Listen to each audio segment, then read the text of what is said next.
See, I began with media because media began with me.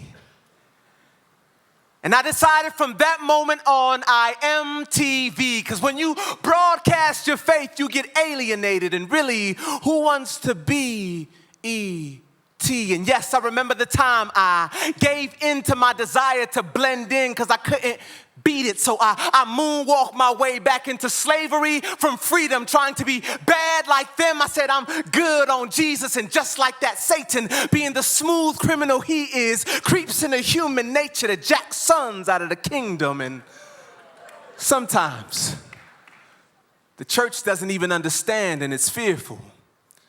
Because when folks come in lost, we forget who they're there for. Like, these seats are for the deacons, but you can sit way in the rear, though. Or when someone just gets saved and leaps in praise because they're cheerful, someone taps their nearest neighbor like, I told you he was a weirdo. And all my life, my focus has been on what he deems or what she deems, that I didn't have the time nor will to be redeemed. I needed someone to validate the thoughts that Satan parallel parked in my heart till I sought spiritualists who taught me that I needed to find myself. But even nature proves that the best way to know what something is to know what something came from. So it's apparent that knowing the parent is imperative. But my original parents were flawed, so I had to change parents, and trans means change. So I had to become transparent, then God could see me through because he had to see through me to show me who I am in him. And God told me that the only place that I would ever need to fit in was his arms. And I could see that I was different because there was no difference between standing out and outstanding. And I am unique, and I am his seed, and I am a blood-washed child of his kingdom. And instantly I received it. So even when people believe that I'm fake, and I thank them because one day I prayed to be Christ's imitation. Yo, tribulations, I eat them for dinner. With persecutions for breakfast, and yes, it's hard to swallow and too big for me to stomach this burden, so I throw up my arms like white flags because I'm bulimic to this earth, plus surrendering is worship. I'm not perfect, but I'm a servant that makes my body a servant, which makes me certain that no weapon formed against me shall prosper.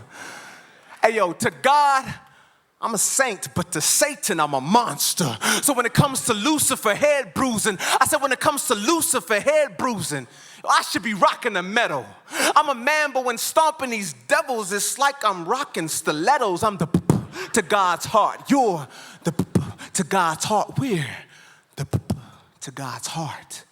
That makes us obviously special.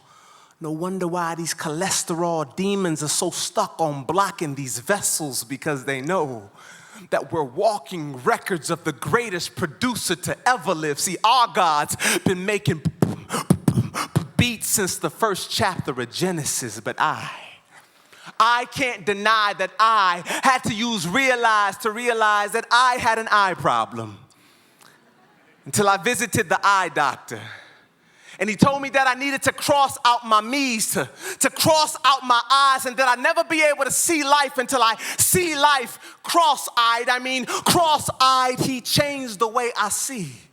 And literally became my Visine just to show me that without a drop of him, I burn. I mean, without a drop of him, I burn. And as a result, I've learned never to battle with my wardrobe, nor to cling like lint to the very things I use to clothe my self-esteem, but rather to acknowledge God.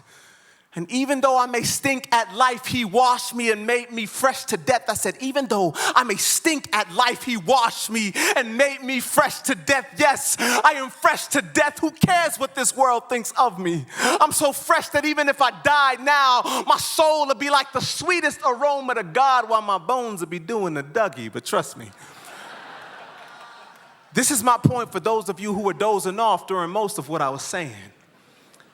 Never be so obsessed with image that you ignore who you're made in. So if anyone ever tells you that you only count if you fit in, they should be held accountable for teaching counterfeit in. But instead I say, for those of you that have been saved by God's grace and his favor, stop trying to please them because it's not their job nor place to embrace you. Look, I'd rather be an outcast now than get cast out later. And when God shapes your mind, you choose virtue over sin and start feeling like a square despite the circle that you're in. He said, come out from among them and be ye separate from the superficial things of this life. That's the only type of segregation that Christ has ever accepted. And let's just say the body was solely appearance-based. If you were to take away the beautiful face and the curvy shape, then what would you have left to hold on to? Nothing but a waist. So when I look into a mirror, instead of seeing my flyness, I simply behold the graceful skills of a magnificent pilot, recognizing that I was born like this to conform to his likeness, and that my only identity crisis was an identity crisis, my failure to see and identify who Christ is. See, my advice is plain. If you're like me and you're tired of trying to fit into this world, let's all pretend this is our fitting room and change.